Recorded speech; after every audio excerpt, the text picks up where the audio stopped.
Mga idol, lalapit yung ating idol. Idol! Uy, Idol, kumusta? Idol! Kumusta, my friend? Oh, ang tagal kitang hinintay. Dahil ngayon ay nagkapasalamat ako nakita kita ulit. Ano bang dala mo? Tinapay idol, dito ka kumuha idol. Mayroong mayari niya dito. Wow, sana all. Dito wala, dito kami na, iniipag sa kabila yan. Yan. Idol, salamat at kahit pa paano lahat ng mga kaibigan mong mga simpleng vlogger tayo na ano mo, na napapasyalan.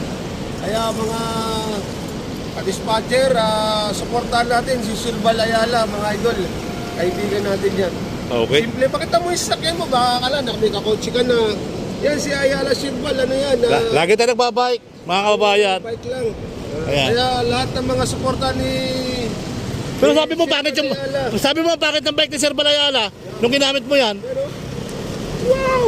Bakal na bakal mga idol, kaya lahat ng mga siklista dyan, baka naman, mga ka-followers ni Ayala Silval, you know, talagang Sabi mo bakit ng bike ni Sir Balayala?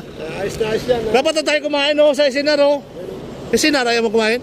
Ako na ko idol, dahil busy-busy si ka-dispatcher sa pagkatawag. Kaya nakita kita, kaya lumigaya ang buhay ko. Okay. Kaya Ayala Silval, pagpatuloy mo lang ang maging mabait at matulungin na vlogger. Sisikatin tayo kahit pa paano. Sikat na tayo. Yeah! Sikat na tayo, okay? Alright, salamat. Sige, salamat.